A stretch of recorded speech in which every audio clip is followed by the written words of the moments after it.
نا ایک تو دنیا میں نقصان الگ ہے، آخرت کی بربادی الگ ہے، اللہ سے جنگ ہے، لیکن یہ ساری چیزیں ہونے کے باوجود شیطان جو دماغ میں خیال ڈالتا ہے نا، وہ بڑا عجیب سا وہ خیال پتہ ہے کیا ہوتا ہے ایکچولی؟ وہ توکل جو ہے نا ہلا ہوا ہے ہمارا، ہم مضبوط تو ہے نہیں۔ شیطان کہتا ہے یار یہ مولوی صاحب بات تو ٹھیک کر رہے ہیں مگر سود کے بغیر تو کاروبار ہی ختم ہو جائے گا، جھوٹ نہیں بولوں گا تو مال ہی نہیں بکے گا، ملاوٹ نہیں کروں گا تو لے گا کون مجھ سے؟ اچھا پوری مارکیٹ جھوٹ بول کے مال بیچ رہی ہے، میں اکیلا سچا ہوں گا تو مجھ سے کون خریدے گا؟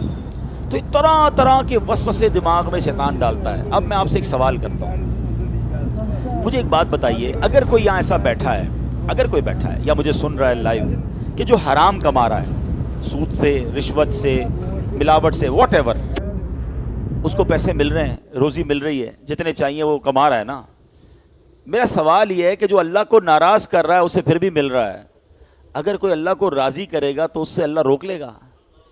مجھے جواب دینا ہے۔ اچھا رزق دینے والا کون ہے؟ سب مل کر جواب دیں۔ رازق کون ہے؟ یہ ہمارا ایمان ہے نا۔ تو اللہ کو ناراض کر رہا ہوں اور روزی روٹی مل رہی ہے، حرام مل رہی ہے، میں حرام چھوڑ کر اللہ کو راضی کر کے حلال کی طرف بڑھوں گا تو کیا وہ رب میری روزی روک لے گا؟ یا تو پھر میرا ایمان نہیں ہے کہ اللہ کے سوا معاذ اللہ کوئی اور روزی دیتا ہے۔ جب ایمان یہ ہے کہ رب نے ہی روزی دینی ہے تو پھر تو ختم ہو گئی نا بات۔ ناراض کر رہا ہوں، پیسے مل رہے ہیں، ارے راضی کروں گا اور ملیں گے، برکت والے ملیں گے، رحمت والے ملیں گے۔ اب تو پیسہ آتا ہے، بیماری بھی ساتھ آ رہی ہے، حرام کا پیسہ تو آ رہا ہے، ٹینشن بھی ساتھ آ رہی ہے، دوائیاں آ رہی ہیں۔ جب حرام نہیں کماتے تھے تو اتنی دوائیاں نہیں کھاتے تھے، اب پتہ نہیں کتنی دوائیاں نیند نہیں آتی لوگوں کو، ٹینشنیں الگ ہیں، بچوں میں لڑائیاں الگ ہیں، فیملی میں جھگڑے الگ ہیں، پیسے بہت ہیں، بچے فرما بردار نہیں ہیں۔ ہم جاتے ہیں لوگوں کے گھروں میں، یار ایسے ایسے مسائل لوگ بتاتے ہیں، حیران ہو جاتے ہیں کہ اربوں روپے ہیں اور بھائی کے خون کا پیاسا ہے، ایک دوسرے پہ کیس کیے ہوئے ہیں۔ کیا فائدہ ایسے پیسے کا یار کہ بھائی میرا نہ رہا، بہن میری نہ رہی، میں ماں باپ کا نہ رہا، ماں باپ میرے نہ رہے، ماں باپ کے ساتھ بچے لڑ رہے ہیں۔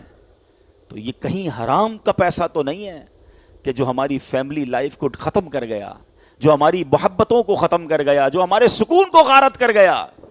بتاؤ پیسہ کس لیے کماتے ہو؟ سکون کے لیے نا۔ پیسہ ہے اور سکون نہیں ہے تو کیا کرنا ہے اس پیسے کا؟ پیسہ استعمال ہی نہیں کر پا رہے، اتنی بیماریاں ہیں تو کیا کام اس پیسے کا؟ اس سے تو وہ غریب اچھا جو دال روٹی کھا کر سکون کی نیند سوتا ہے، حلال بھی کماتا ہے اور بچے بھی فرما بردار ہیں، حلال کماتا ہے، گھر میں ٹینشن کوئی نہیں ہے، تو وہ زیادہ سکون والا ہے نا۔ ایک جملہ اور یاد کر جاؤ کہ سکون اور برکت وہ کوانٹٹی میں نہیں ہے، وہ کوالٹی میں ہے۔ ہاں ہمارا پرابلم یہ ہے، ہم تعداد کے پیچھے بھاگ رہے ہیں، جس کی گاڑیاں زیادہ، جس کے بنگلے زیادہ، او جناب جس کے پاس پیسہ زیادہ وہ مزے میں، وہ برکت والا ہے۔ آپ کی بھول ہے، برکت تعداد کوانٹٹی میں نہیں ہے، برکت کوالٹی میں ہے۔ اللہ سے برکت مانگو، تعداد مت مانگو کہ اللہ تو برکت عطا فرما، جتنا ملے برکت والا ملے، عافیت والا ملے، حلال ملے، پھر دیکھو اس کے مزے کیسے ہیں، اس کی برکتیں کیسی ہیں۔ تو اللہ سود جیسی جو آفت ہے اس سے ہم سب کو محفوظ فرمائے۔ اب اس آیت میں بھی ایک شبہ ظاہر کیا گیا کہ زمانہ اسلام سے پہلے آج تک لوگ یہ کہتے آ رہے ہیں، یہ اس وقت بھی کہتے تھے، اب بھی کہتے ہیں، جو زمانہ اسلام سے پہلے کے لوگ تھے اور آج بھی لوگ کہنا بھائی سود اور کاروبار میں فرق کیا ہے؟ ایک ہی تو چیز ہے، آپ مال دے کر پیسے لیتے ہو، ہم پیسے دے کے پیسے لے رہے ہوتے ہیں، اور کیا فرق ہے؟ ڈیل ہی کرتے ہیں نا، لڑائی جھگڑا تو نہیں کرتے، مل جل کے بات کرتے ہیں، بھائی میں اتنے پیسے دوں گا، آپ مجھے کتنا مہینے کا نفع دیں گے، ایک ڈیل ہوتی ہے، ایک پیپر ورک ہوتا ہے، راضی خوشی سے ہوتا ہے۔ میں نے زبردستی تو پیسے نہیں دیے، آپ مال دے کر پیسے کما رہے ہو، ہم پیسے دے کے پیسے کما رہے ہیں، تو کاروبار اور اس میں فرق کیا ہے؟ یہ ایک ڈاؤٹ کریٹ کیا جاتا ہے اور یہ شروع سے کریٹ کیا جا رہا ہے۔ ایک پہلی بات تو یاد رکھیں کہ مسلمان کے لیے تو یہی فرق کافی ہے کہ اللہ تعالیٰ نے تجارت کو حلال کیا ہے، سود کو حرام کیا ہے۔ ہمیں لاجک ڈھونڈنے کی ویسے ضرورت نہیں ہے، اگر اللہ کا حکم آ گیا ہے تو بس لبیک، سود حرام، تجارت حلال۔ جب شریعت نے کہا، قرآن نے کہہ دیا، تو ہم کون ہوتے ہیں اس میں فرق ڈھونڈنے والے کہ یار فرق کیا ہے، فرق بتاؤ؟ چلو پھر بھی سبحان اللہ، علماء نے ایمان والوں کی تسلی اور دعوت فکر دینے کے لیے تجارت اور سود کے فرق کو بھی ڈفرینشیٹ بھی بیان کر دیا۔ اب ذرا غور سے سنیے گا۔ نمبر 1 فرق کیا؟ What is the difference between trading and interest based trading? سود کرنے کا کام کرنا یا جو نارمل کاروبار ہے، اس میں فرق کیا ہے؟ تجارت میں نفع اور نقصان دونوں ہو سکتے ہیں، جبکہ سود لینے والے کو صرف فائدہ ہی ہوتا ہے، نقصان نہیں ہوتا۔ جبھی تو سود پہ پیسے دیتا ہے، بھائی میں تو مہینے کے اتنے لوں گا، تیرا بیڑا غرق ہو جائے جو بھی ہو جائے، میرا ٹائم پہ پیسہ چاہیے۔ پہلا فرق یہ آ گیا۔ دوسرا فرق، کاروبار میں لگا ہوا سرمایہ ڈوب بھی سکتا ہے، جبکہ سودی معاملے میں اصل سرمایہ محفوظ رہتا ہے۔ بندہ کہتا ہے بھائی آپ کے پیسے ڈوب جائیں، جل جائیں، یہ آپ کا پرابلم ہے، مجھے میرے پیسے بھی واپس چاہیے اور مجھے میرا نفع بھی چاہیے۔ لیکن اگر آپ کسی کے ساتھ پارٹنرشپ کر رہے ہیں، اللہ نہ کرے آگ لگ گئی، کوئی نقصان ہو گیا، تو دونوں کا جائے گا نا۔ کاروبار میں سرمایہ ڈوبنے کا اندیشہ ہے، سود میں نہیں ہے، ٹھیک ہے، فرق ہو گیا دونوں میں۔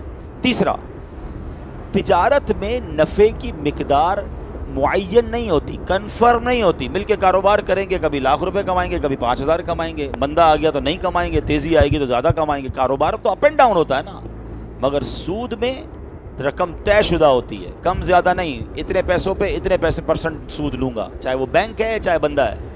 فرق ہو گیا تجارت اور سود میں۔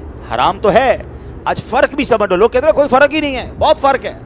آگے چلے، پھر فرمایا کاروبار میں ایسا بھی ہو سکتا ہے کہ نہ منافع ہو نہ نقصان ہو، کہ کبھی کبھی مارکیٹ ہی بند ہو گئی، کوئی مسئلہ آیا، آپ نے کہا یار کچھ بھی اس مہینے نہیں کمایا، چلو کوئی بات نہیں۔ لیکن سودی قرض دینے والے کا منافع یقینی ہے، حالانکہ جس پہ پیسے لگائیں اس کا بے شک نقصان ہو گیا ہو، اسے ہر حال میں پہلے سود کی رقم نکالنی ہے۔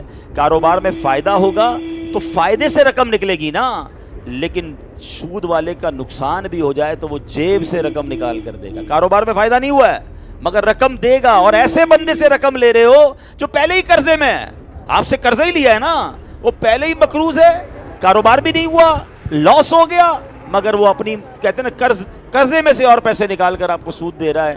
تو یہ کس قدر اس پر سختی، کس قدر برڈن والی بات ہے، اور یہی وہ حرام ہے۔ اے میرے پیارے اسلامی بھائیوں، ایک اور علماء نے بڑی پیاری دو باتیں بتائیں۔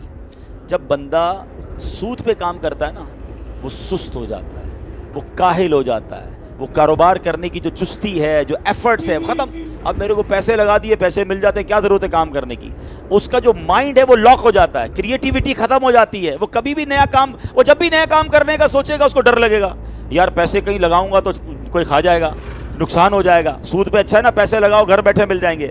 تو ایک تو معاشی ایکٹیویٹی ختم ہو جائے گی، یعنی شریعت کے اصول کا فائدہ دیکھیں کہ اگر کسی امیر کی جیب سے نکل کر کاروبار شروع ہوگا، مثال کے طور پہ وہ فیکٹری لگائے گا تو سینکڑوں لوگوں کو جاب ملے گی، ٹھیک ہے نا، اور جناب اس کے بعد کام آگے بڑھے گا تو مزدور اس فیکٹری میں سامان لینے آئیں گے، را مٹیریل نکلے گا تو کٹ پیس والوں کا جو بھی کام ہے اس کا فائدہ ہوگا۔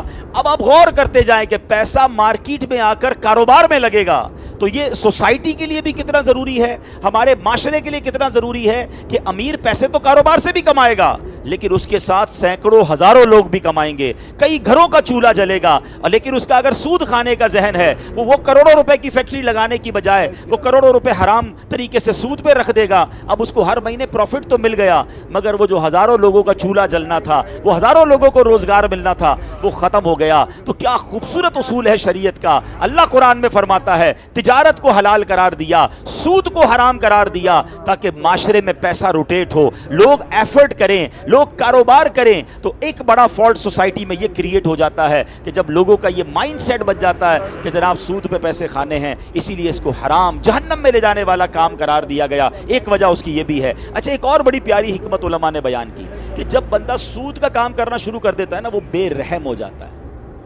ہاں اس کے اندر سختی آ، دل سخت ہو جاتا ہے کہ اس کو اپنے پیسوں کی فکر ہے، سامنے والا ریکویسٹ بھی کر رہا ہوتا ہے کہ یار میرا اس بار دھندا نہیں ہوا، میرا کاروبار نہیں ہوا، میرا پیسے نہیں ہیں، بھائی جان مجھے کوئی فرق نہیں پڑتا، مجھے میرا اماؤنٹ چاہیے، مجھے میرا نفع چاہیے، بے رحم۔ اچھا، پھر جب سود کا کام کرے گا اتنا سخت دل ہو جائے گا کہ وہ کبھی قرضہ نہیں دے گا۔ اب جب آپ کو پیسوں پہ پیسے ہی مل رہے ہیں، اب کوئی آ کے مثال کے طور پہ غریب رشتہ دار کہتا ہے بچی کی شادی ہے 2 لاکھ روپے دو، اس کا تو دماغ چلنا شروع ہو جائے گا، 2 لاکھ پہ تو مہینے کے اتنے بچتے ہیں، اس کو دوں گا تو مجھے نہیں بچے گے، یا تو پھر اس کو بھی کہے گا 2 لاکھ دوں گا تم مجھے کتنا دو گے؟ اللہ کے بندے، پھر قرض کدھر گیا، مدد کدھر گئی، رحم دلی کدھر گئی؟ اس کا ایک خطرناک جو کانسیکوینسز ہے کہ سود کا کام کرنے والا بے رحم ہو جاتا ہے، وہ ہر قرضے میں بھی نفع مانگ رہا ہوتا ہے، حالانکہ آپ کو پتہ ہے قرضے کا ثواب کتنا ہے؟ چلیں آج یہ بھی سن لیں۔ معراج کی شب نبی پاک علیہ الصلوۃ والسلام جب معراج کو تشریف لے گئے تو آپ نے جنت کے ایک دروازے پر لکھا ہوا دیکھا کہ صدقے کا ثواب 10 گنا ہے اور قرضے کا ثواب 18 گنا ہے۔ تو آپ نے جبریل امین سے پوچھا، اے جبریل ایسا کیوں؟ تو انہوں نے عرض کیا یا رسول اللہ صدقہ تو ہر کوئی مانگ لیتا ہے، دیکھا نا آج کل بھی کوئی غریب کھڑا ہو جاتا ہے، پتہ نہیں غریب ہے کہ نہیں ہے، وہ مانگ رہا ہوتا ہے۔ فرمایا قرضہ وہی مانگتا ہے جو ضرورت مند ہوتا ہے، جس کو لوٹانا ہوتا ہے۔ ایک حدیث پاک سنیے گا، میں آپ تھوڑا سا یہ جو پیسے والے لوگ ہیں نا، میں ان کو ایک بہت کمال کا فارمولہ دینے جا رہا ہوں، الحمدللہ یہ کر کے دیکھیے گا، آپ کو مزے کو مزہ آ جائے گا۔ حدیث پاک کا مضمون ہے کہ جب بندہ کسی مسلمان کو قرض دیتا ہے، میں ایگزامپل کے طور پہ سمجھاتا ہوں، آپ سے کسی آپ کے امپلائی نے ہی، آپ کے یہاں کام کرنے والے نے کہا صاحب مجھے ضرورت ہے 50,000 روپے کی، اچھا بھائی آپ نے اس سے طے بھی کر لیا کتنے ٹائم میں دو گے، کہ 4 مہینے میں دے دو، آپ کو پتا ہے میرے پاس ہی نوکری کرتا ہے کہاں جائے گا، نہیں دے گا تو کاٹ لوں گا۔ 50,000 روپے آپ نے اس کو قرضہ دیا 4 مہینے کے لیے، حدیث پاک کا مضمون ہے اس بندے کو روزانہ 50,000 روپے صدقہ کرنے کا ثواب ملتا ہے۔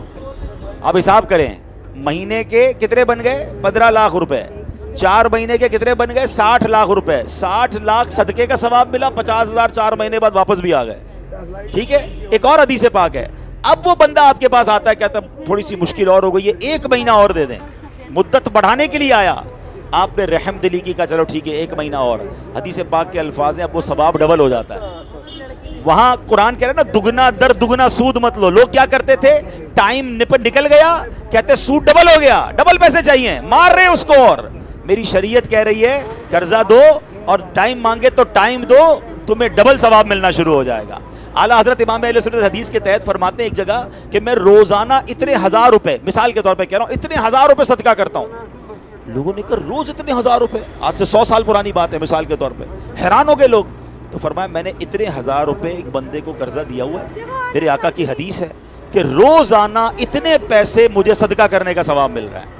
اب میں جو فارمولہ دینا چاہتا ہوں، خاص طور پہ یہاں بزنس مین بیٹھے ہیں، یہ مزے کی نیکی ہے، بہت زبردست نیکی ہے۔